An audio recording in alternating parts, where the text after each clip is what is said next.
In 1995, a man named MacArthur Wheeler walked into two Pittsburgh banks in broad daylight. He showed his face directly to every security camera in both buildings. He robbed them both. Then he went home. When police arrested him that night and showed him the surveillance footage, he stared at the screen in genuine disbelief. He had rubbed lemon juice on his face before the robbery. He believed it made him invisible to cameras. MacArthur Wheeler was not mentally ill. Psychiatric evaluation confirmed it. He was simply a man with no idea how incompetent he was, and his certainty in a plan that made no logical sense whatsoever was total, unshakable, real. His case became so scientifically significant that two Cornell University psychologists built an entire research program around it. What they found wasn't limited to bank robbers with bad chemistry knowledge. It was everyone. 93% of American drivers rate themselves as above average. That is a statistical impossibility.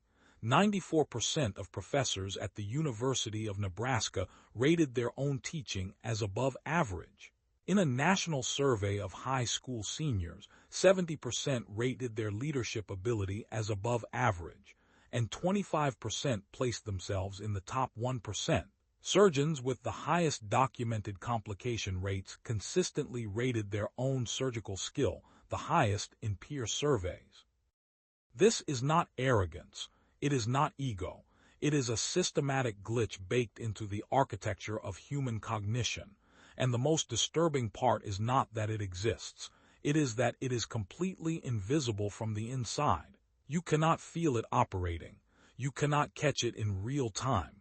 And the people it hits the hardest are exactly the ones who need to catch it the most. The less you know, the more certain you feel. Dunning-Kruger ran 4 separate studies at Cornell in 1999. They tested participants on logical reasoning, grammar, and humor, skills with objectively measurable right and wrong answers. Then they asked each participant to estimate how well they performed compared to everyone else in the room. The bottom quartile, the people who scored the lowest, didn't just overestimate their performance slightly. They estimated themselves to be in the 62nd percentile.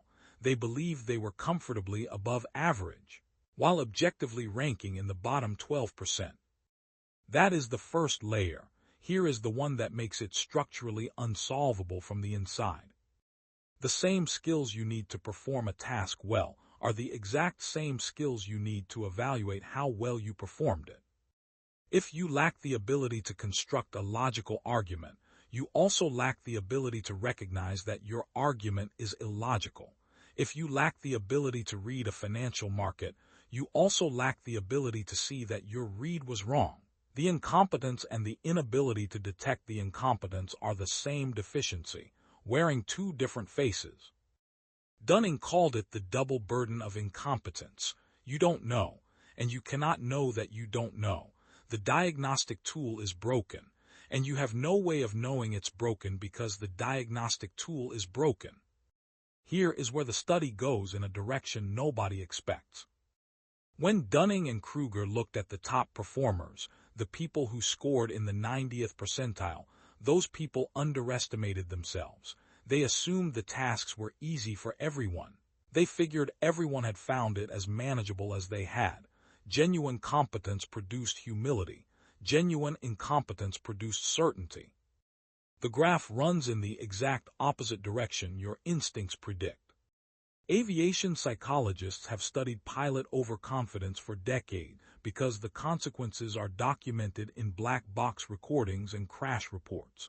A 2014 study of general aviation pilots found that self-assessed flying ability had essentially zero correlation with actual performance on standardized flight tests. Pilots who rated themselves excellent performed at the same level as pilots who rated themselves average.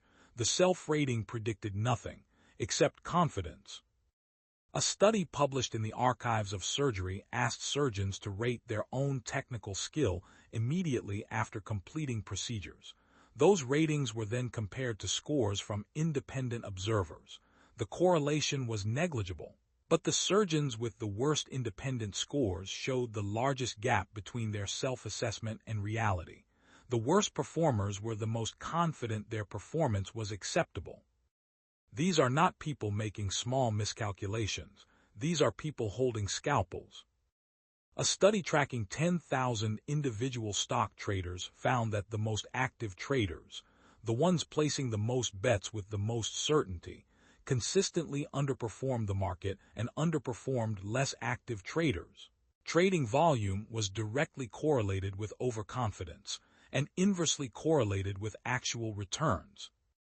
The more certain they felt, the worse they did. But here is what none of the textbooks explain. This glitch does not hit evenly across all stages of learning. It hits hardest at one very specific point on the learning curve, a precise location that researchers mapped in 2011, and knowing that location exists still does not protect you from standing on it.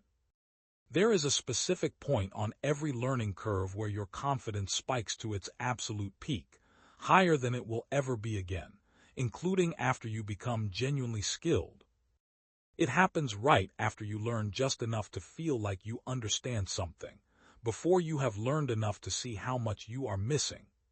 Psychologists named it the peak of Mount Stupid, and the people standing on it right now, operating with maximum confidence and minimum actual ability, have no neurological signal telling them where they are. Because the mechanism that would generate that signal is exactly what the glitch has already disabled. In a few minutes I will show you what is happening inside your brain at that peak, and why the standard advice for fixing overconfidence actually makes the problem worse for a specific type of person. But first you need to understand how the learning curve itself becomes a trap, because the shape of it explains something about your own history that you probably have not been able to account for. There is a model in psychology called the 4 stages of competence. Stage 1, unconscious incompetence. You don't know what you don't know, you feel fine. Stage 2, conscious incompetence. You have learned enough to see the gaps.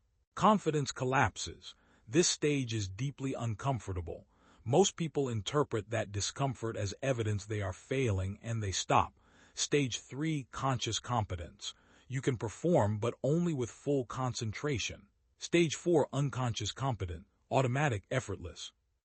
The glitch lives in stage 1, and the transition to stage 2, the moment confidence should appropriately drop, is the moment most people quit and look for a different field to feel confident in. This is what happens to almost every first-year investor. They enter the market. The first few trades work. Money is made. Their model, whatever casual system they invented, appears to be functioning. Confidence climbs fast.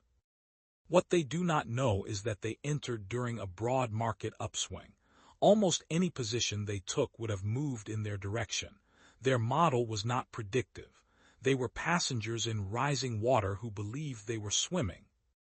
Then the market corrects, positions collapse, and they do not interpret this as evidence that their model was always wrong.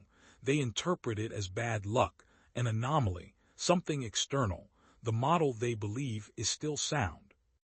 That belief is the glitch protecting itself. Research tracking first-time startup founders found that entrepreneurs consistently overestimated their first-year revenue by an average of 300%, not 30%, 300%. And the overestimation was not random. Founders with less relevant industry experience overestimated more aggressively than those with direct background. The less they knew, the more certain they were about their projections. When those projections failed, the majority attributed the failure to market conditions, timing, or competitor behavior, not to the accuracy of their original assumptions. The glitch does not just prevent accurate self-assessment. It actively redirects the blame for its own failures onto everything external. Now, the mechanism, the neurological reason this happens at the peak. It is called metacognitive deficiency, and once you understand what it actually is, the entire pattern locks into place. Metacognition is your ability to think about your own thinking, to step outside your own performance and evaluate it with accuracy. It requires a second cognitive process running parallel to whatever task you are doing, monitoring the quality of your own output in real time. Skilled people have built this second layer through sustained exposure to feedback, failure, and direct comparison with genuine expertise. They have an internal reference point constructed from thousands of repetitions of being wrong and adjusting. When they run the metacognitive check, when they ask themselves how they performed, the system has calibrated data to compare against.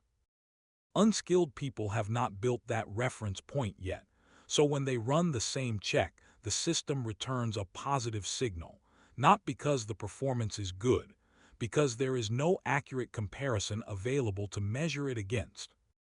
You cannot see what you have no framework to recognize. This is why telling an overconfident person to simply be more humble does not work. Humility requires an accurate sense of where you actually stand. If the metacognitive system that generates that sense is the thing that is broken, the instruction to be humble is like telling a colorblind person to stop ignoring the red light. The signal is not being ignored. The signal is not arriving. The only repair mechanism that research has consistently validated is external calibration, not internal reflection, not trying harder to be honest with yourself. External, objective, uncomfortable. Reference points that exist completely outside your own evaluation of your own performance. 3 interventions. They will all feel wrong. That discomfort is not a reason to stop. It is confirmation they are working against the system the glitch has already built. First, the calibration journal. Before any significant decision or performance, write down your specific prediction, not a general feeling, a number, a timeline, a concrete measurable outcome. Then track exactly what happens. Over 3 months, that record becomes an external mirror your brain cannot argue with. It shows you the gap between your predictions and reality in a format your metacognitive system can finally read. You are constructing the reference point the glitch removed. Second, seek disconfirmation specifically. Stop asking people whether your idea is good. That question generates social politeness, not accurate feedback. Ask one question instead: what is the single most likely reason this fails? Find someone with direct experience in the relevant domain and ask them to locate the flaw, not improve the plan. Locate the flaw. The more your brain generates reasons to avoid making that call, the more urgently necessary it is. Resistance to disconfirming feedback is the clearest available signal that the glitch is currently active. Third, the expert comparison test. Take a sample of your actual work, a decision you made, a project you completed, a trade you executed, and place it directly next to the work of someone genuinely operating at the level you believe you are at. Not slightly better, significantly further along. The discomfort that produces is not discouragement. It is your metacognitive system receiving, possibly for the first time, an accurate external signal. That discomfort is not your enemy. It is the glitch losing its grip. MacArthur Wheeler sat in that police station and watched himself on the surveillance footage he was certain would never exist. That was not a uniquely stupid man having a uniquely stupid moment. That was the glitch running at full power, undetected, unchallenged, right up until the moment external reality made it impossible to ignore any longer. The research does not say some people have this glitch and some people don't. It says the glitch is standard equipment, installed in every human brain, running continuously, in every domain where you have not yet built enough skill to see your own ceiling. Which means the only real question is whether you find out about your current blind spots through a calibration journal and an uncomfortable conversation with someone more experienced than you. Or the way